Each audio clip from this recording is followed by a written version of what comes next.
अस्सलामु अलैकुम भाई और बहनों, एक लम्हे को सब कुछ रोक दो, घर की लाइट्स धीम कर दो, मोबाइल साइड पर रख दो और अपने दिल की तरफ मुतवज्जे हो जाओ।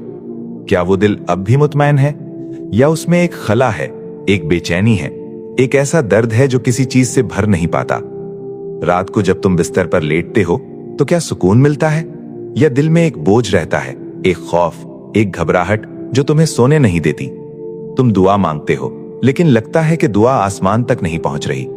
चेहरा देखकर लोग कहते हैं, भाई तुम बदल गए हो, तुम्हारे चेहरे पर नूर नहीं रहा। तुम मुस्कुराकर टाल जाते हो लेकिन अंदर से जानते हो कि ये बदलाव क्यों आया है। भाइयों और बहनों, जिना एक ऐसी आग है जो छुपकर जलाती है। वो आग जो जिस्म को नहीं, रूह को जला देती है। वो आग जो जाहिरी तौर पर लगती तो नहीं लेकिन अंदर से सब कुछ राख कर देती है। रसूल अल्लाह सल्लल्लाहु अलैहि वसल्लम ने फरमाया कि जब बंदा जिना करता है तो उसके दिल से ईमान निकल जाता है और वो उसे देखता रहता है। एक और हदीस में है कि जिना करने वाला शख्स 7 बड़ी नेमतों से महरूम रहता है और ये महरूमियां उसे इस दुनिया में ही अजाब देती हैं और आखिरत में भी उसका नुकसान बहुत बड़ा होता है। क्या तुमने कभी सोचा कि जिना की वजह से इंसान कौन कौन सी कीमती नेमतें खो देता है?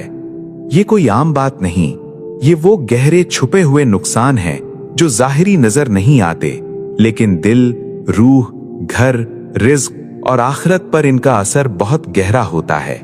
ये महरूमियां ऐसी हैं जो इंसान को जिंदा रहते हुए ही कब्र की तंगी और जहन्नम का जायका चखा देती हैं। आज मैं तुम्हें अल्लाह की तौफीक से 7 ऐसी चीजों का तफसीली जिक्र करूंगा जो जिना करने वाला शख्स हमेशा से महरूम रहता है।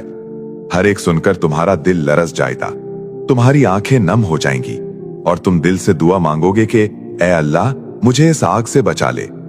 दिल मजबूत करो, अल्लाह से पनाह मांगो, क्योंकि अब एक एक करके ये भारी राज खुलने वाले हैं। चलें, अल्लाह का नाम लेकर शुरू करते हैं पहली महरूमी से। पहला, जिना करने वाले का दिल कभी मुतमैन नहीं होता। वो जितना भी लज्जत ले ले, एक खला रहता है जो भरता नहीं। रात को बिस्तर पर लेटता है तो दिल में बेचैनी, घबराहट, खौफ, शर्मिंदगी। चेहरा देखकर लोग कहते हैं कि इसके चेहरे पर नूर नहीं रहा। रसूल अल्लाह सल्लल्लाहु अलैहि वसल्लम ने फरमाया, जिना करने वाले का दिल सुकून से महरूम हो जाता है। वो शख्स दुनिया में रहकर भी कब्र की तंगी महसूस करता है क्योंकि उसका दिल अल्लाह से दूर हो जाता है। वो हर वक्त बेचैन रहता है, चाहे दुनिया की तमाम खुशियां उसके पास हों। दूसरा, जिना अल्लाह की नाफरमानियों में से सबसे बड़ी है। हदीस में है कि जिना करने वाला अल्लाह की रहमत से दूर हो जाता है। अल्लाह फरमाता है, जिना से बचो वरना मैं तुम्हारे लिए रहमत का दरवाजा बंद कर दूंगा। उसका दिल सख्त हो जाता है, गुनाहों पर इसरार बढ़ जाता है, तौबा की तौफीक कम हो जाती है क्योंकि शैतान उसे कहता है, अब तौबा का क्या फायदा, तू पहले ही गुनहगार है। वो गुनाहों में मजीद गिरता चला जाता है और अल्लाह की रहमत से दूर होता चला जाता है। तीसरा, भाइयों और बहनों, जिना करने वाले के घर में बरकत नहीं रहती, औलाद में बरकत नहीं आती। वो बच्चे अक्सर नाफरमान, कमजोर ईमान या बीमारियों का शिकार होते हैं।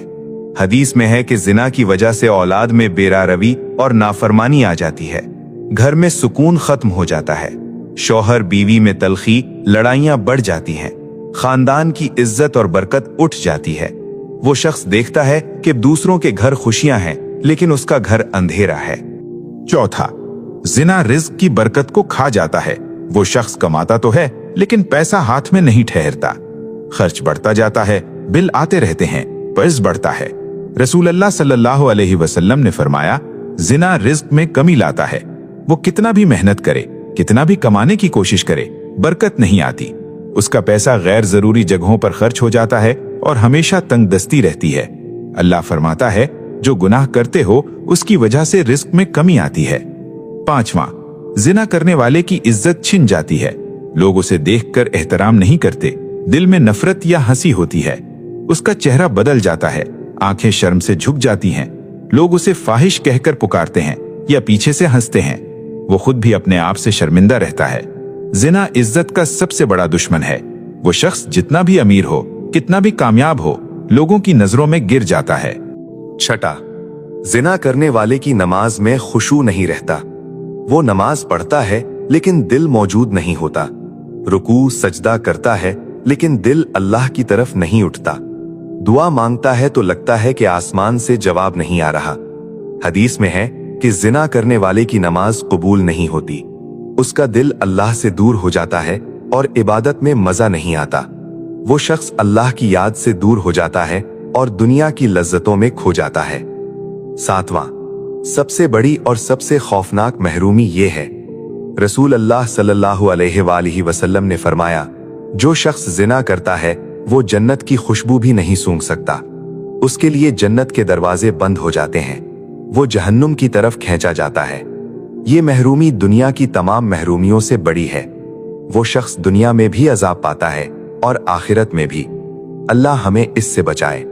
भाइयों और बहनों, अब जब हमने ये 7 भारी महरूमियां सुन ली जो जिना की आग इंसान को इस दुनिया और आखिरत में जलाकर राख कर देती है, तो अब एक लम्हे को बिल्कुल खामोश हो जाओ, अपने दिल पर हाथ रखो, गहरी सांस लो और अल्लाह के सामने झुककर पूछो, ए अल्लाह, क्या मैंने तेरी नाफरमानी की है?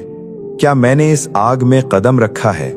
अगर हां, तो क्या अभी भी तेरी रहमत मेरे लिए खुली है? भाइयों और बहनों, अल्लाह की रहमत बहुत वसी है। अल्लाह की रहमत इतनी वसी है कि वो कहता है, कह दो, ऐ मेरे बंदो जिन्होंने अपने ऊपर ज्यादती की, अल्लाह की रहमत से मायूस ना हो। बेशक अल्लाह तमाम गुनाह माफ कर देता है। बेशक वही बहुत बख्शने वाला और बहुत रहम करने वाला है। अगर तुमने ये गुनाह किया है तो घबराना मत, मायूस होना मत। शैतान तुम्हें कहेगा अब तौबा का क्या फायदा, तो बहुत दूर जा चुका है। लेकिन अल्लाह कहता है, नहीं, अभी भी तौबा करो, मैं माफ कर दूंगा। आज से तौबा करो, आज से गुनाह छोड़ दो, आज से आंखों को नीचे रखो, आज से दिल को पाक रखो, आज से अल्लाह की तरफ लौट आओ। याद रखो, जो शख्स सच्ची तौबा करता है, अल्लाह उसे दुनिया में भी सुकून देता है और आखिरत में भी जन्नत देता है। तुम्हारा दिल दोबारा मुतमईन हो जाएगा, तुम्हारा घर खुशियों से भर जाएगा, तुम्हारे रिस्क में बरकत आ जाएगी, तुम्हारी औलाद नेक हो जाएगी, तुम्हारी नमाज में खुशू आ जाएगा, तुम्हारी इज्जत वापस आ जाएगी और सबसे बढ़कर तुम जन्नत की खुशबू सूंघोगे। याद रखो, जो शख्स सच्ची तौबा करता है, अल्लाह उसे दुनिया में भी सुकून देता है और आखिरत में भी जन्नत देता है। तुम्हारा दिल दोबारा मुतमईन हो जाएगा, तुम्हारा घर खुशियों से भर जाएगा, तुम्हारी रिस्क में बरकत आ जाएगी, तुम्हारी औलाद नेक हो जाएगी, तुम्हारी नमाज में खुशू आ जाएगा, तुम्हारी इज्जत वापस आ जाएगी और सबसे बढ़कर तुम जन्नत की खुशबू सूंघोगे। मैं तुमसे दिल की गहराई से कहता हूं, तुम अभी भी अल्लाह के बंदे हो, तुम अभी भी उसकी रहमत के मुस्तहिक हो, तुम अभी भी जन्नत के वारिस बन सकते हो। बस एक कदम उठाओ, बस एक सच्ची तौबा करो। बस अल्लाह से कह दो, माफ कर दे, मुझे इस आग से बचा ले, मेरे दिल को सुकून दे, मेरे घर में बरकत नाजिल फरमा, मेरी औलाद को नेक बना, मेरे रिस्क में बरकत दे, मेरी इज्जत वापस कर, मेरी नमाज कबूल फरमा और आखिरत में जन्नतुल फिरदौस में दाखिला अता फरमा। अल्लाह तुम्हारी तौबा कबूल फरमाएगा, अल्लाह तुम्हें माफ कर देगा, अल्लाह तुम्हारे दिल से ये बोझ उठा देगा और तुम वो इंसान बन जाओगे जो दूसरों को बताएगा, मैं गुनाहों से निकल आया हूं, अल्लाह ने मुझे बचा लिया, अब मेरी जिंदगी सुकून से भरी है। भाइयों और बहनों, आज से शुरू करो, आज से पाक रहो, आज से अल्लाह की तरफ लौट आओ। अल्लाह तुम्हारा साथ देगा, अल्लाह तुम्हें जन्नतुल फिरदौस में दाखिला अता फरमाएगा। अल्लाह हम सबको जिना से महफूज रखे, हमारे दिलों को पाक करे, हमारे घरों में सुकून नाजिल फरमाए, हमारी औलाद को नेक बना दे, हमारे रिस्क में बरकत दे, हमारी नमाज कबूल फरमाए और आखिरत में जन्नतुल फिरदौस में जगह दे। आमीन या रब्बल आलमीन, आमीन या रब्बल आलमीन, आमीन या रब्बल आलमीन।